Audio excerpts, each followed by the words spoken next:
Hi there, my name is Ana Maria, and today I will be talking about my favorite movie, which is Notebook. And the way I look at it, it's a love, faith, and the weight of a single choice, and it's a cinematic reflection of the Notebook. I have already picked two frames, and one is the fight by the car, and the second one is the moment when they discuss by the lake, when they discuss about the letters that he sent for 365 days. So, love, like the tide, is both eternal and I would say elusive. It pulls us towards the shore with a gentle persistence, only to recede again, leaving behind footprints in the sand and memories etched into time. Nick Cassavet's Notebook, which came out in 2004, is adapted from Nicholas Sparks' novel and is not merely a romance. It is a tender meditation on longing, choice, and also memory, and the kind of love that defines both logic and time. To make a little mention here, I have read the Notebook, written by Nicholas Sparks, long, long time ago, and I know after that I read the book that succeeds the Notebook, which is called The Wedding. A beautiful story. If you never read it, I would recommend. It's a nice, nice story and somehow a continuation of the Notebook. Now to go back to our ship, um, I would like to talk about the characters, and we're talking about Ryan Gosling and Rachel McAdams, both Canadians. Both were born in the Waterloo area, but they did not know each other. So Ryan Gosling, his character is Noah Calhoun, and Rachel McAdams, her character is Allie Hamilton. This film is a symphony of nostalgia and emotional endurance, choreographed against the bittersweet dance of memory and desire.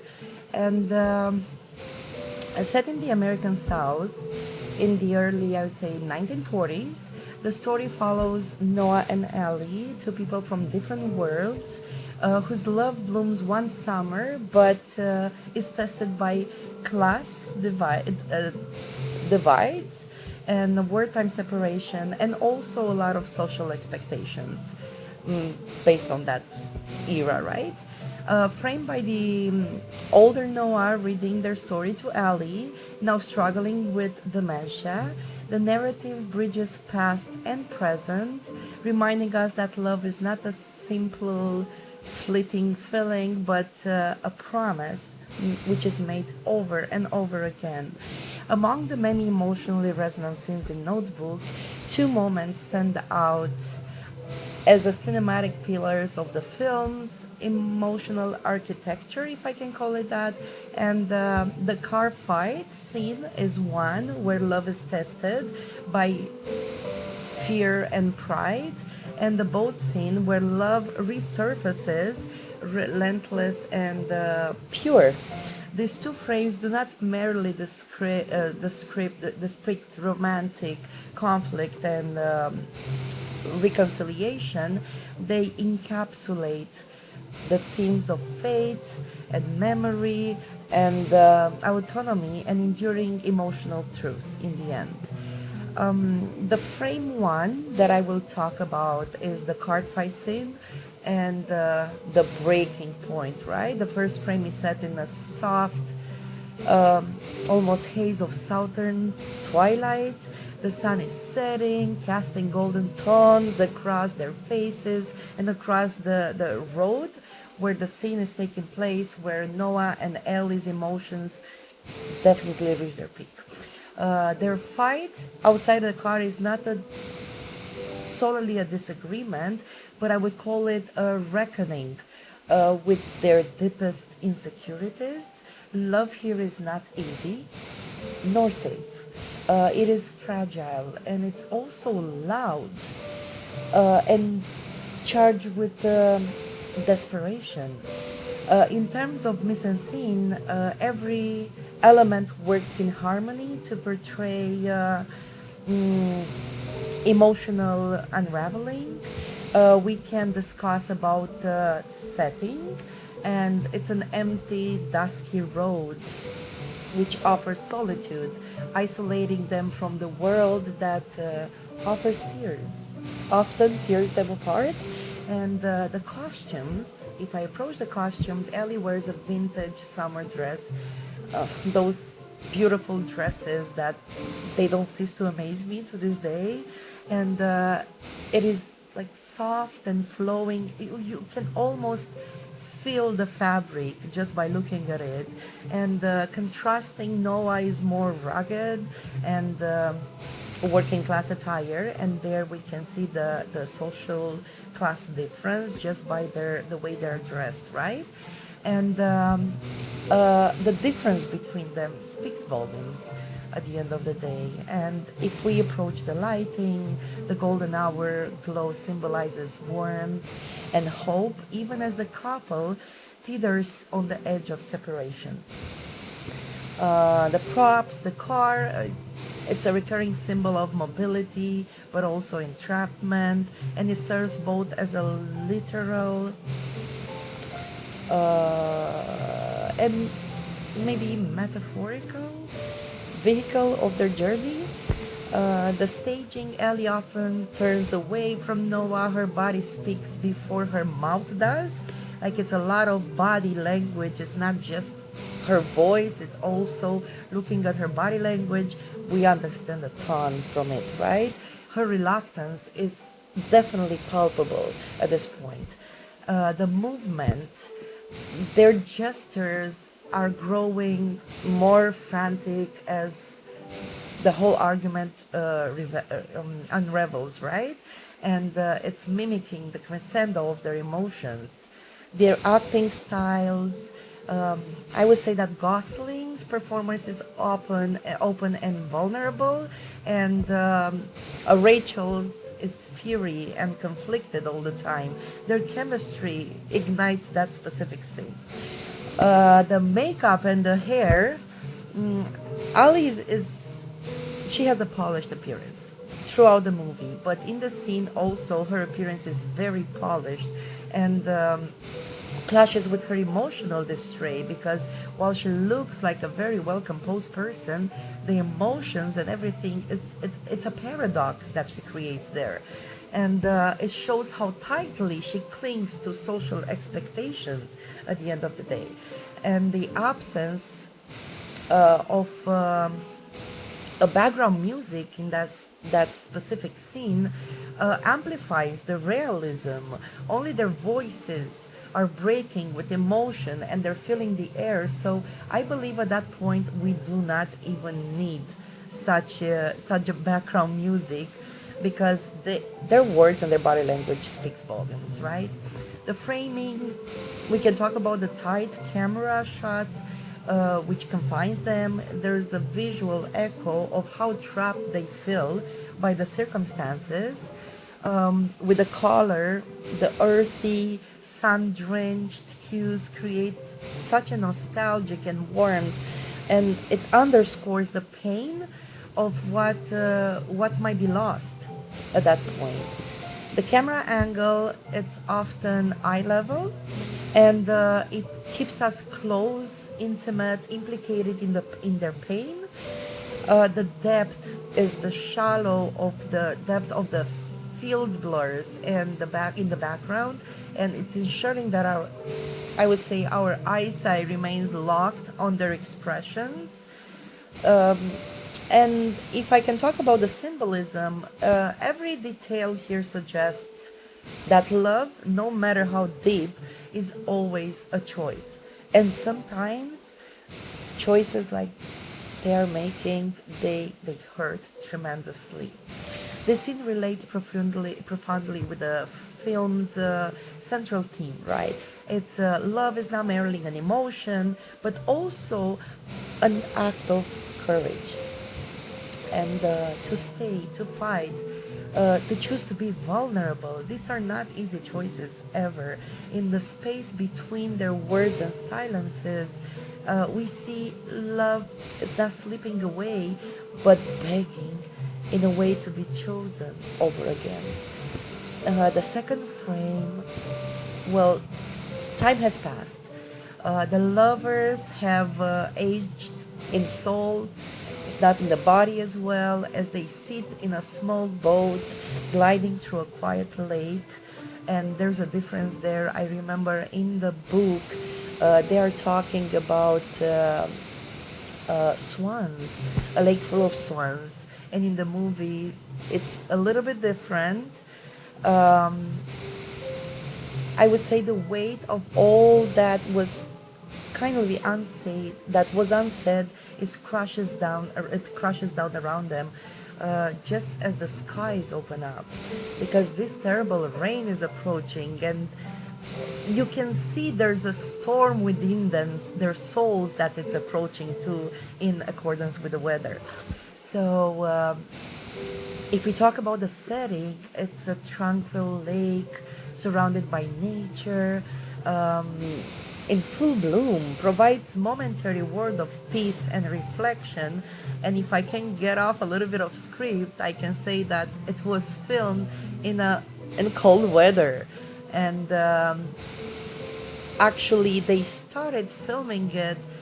We can see at the beginning of the notebook, and I'm sure you can see it as well because you're the professional. um, you don't see as much chemistry around, no, at the end of the movie. They started with the end of the movie, so the chemistry wasn't even formed a lot, but at the beginning we see that extreme chemistry, and it makes you wonder how the heck two people can actually be so close and so romanticized and so well put together.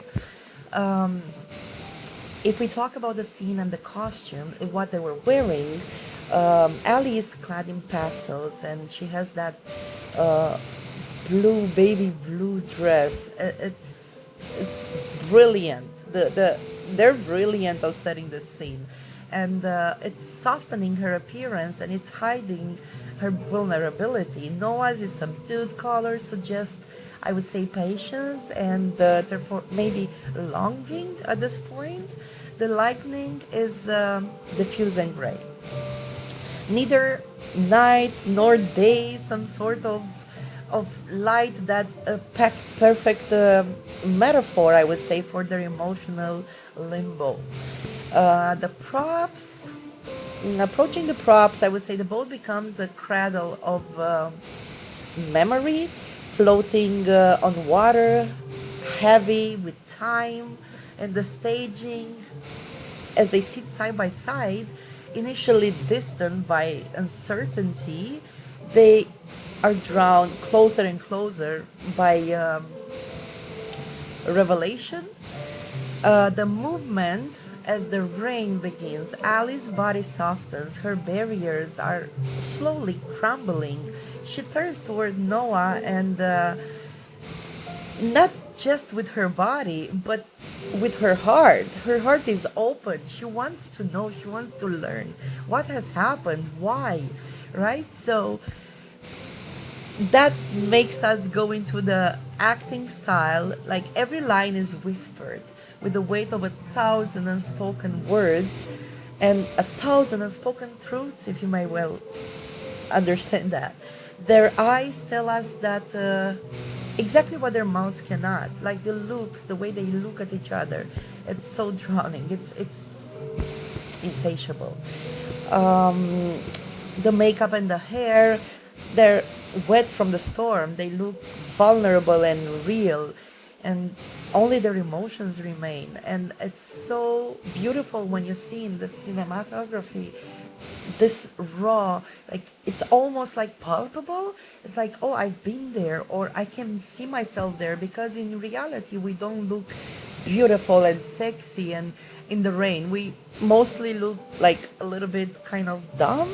So I can see how this makes people feel that they're right there. They can picture themselves as being Ali and Noah in real life. The white shots show the isolation of their boat, a tiny world adrift in time with the colors, muted grays and blues, and they give away vibrant greens at the same time after the kiss, sorry, and that, I may say, it symbolizes rebirth, the rebirth of their love, or the rebirth of the hope in their love.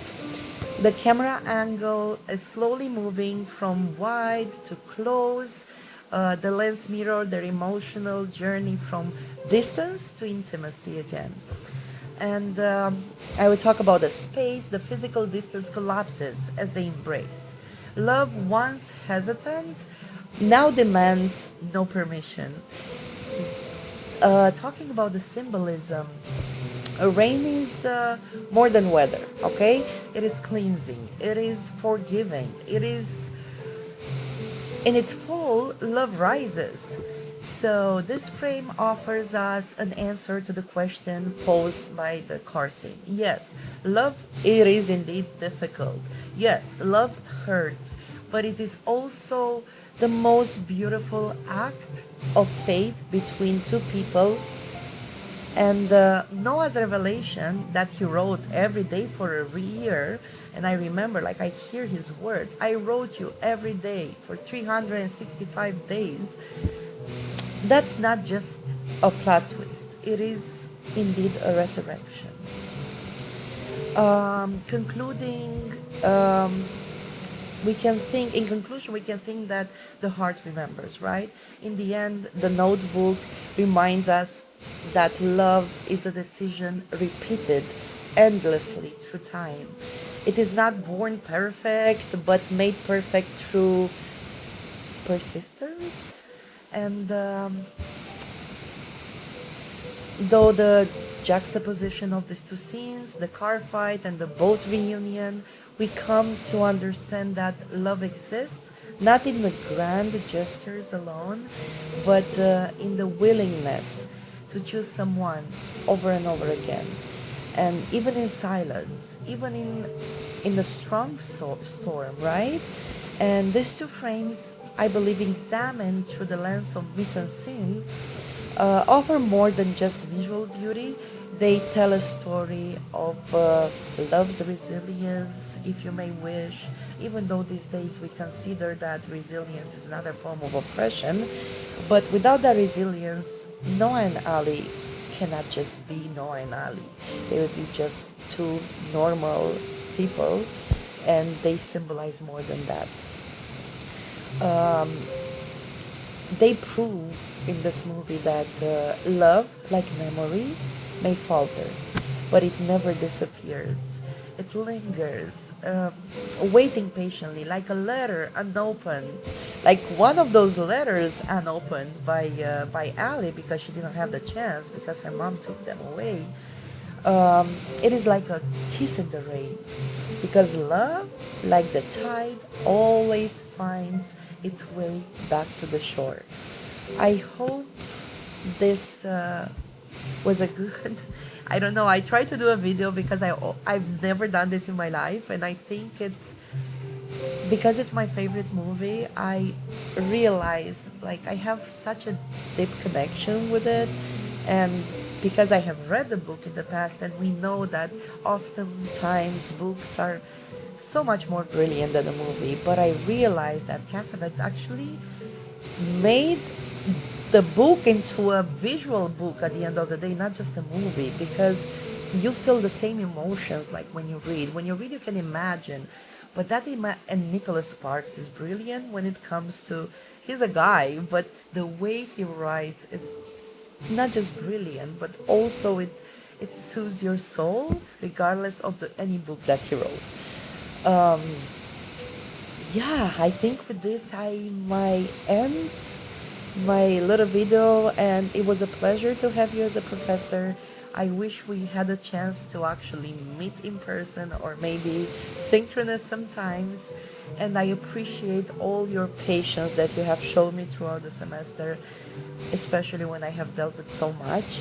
I appreciate you, and I wish you a beautiful life ahead, and hopefully our paths will cross one day.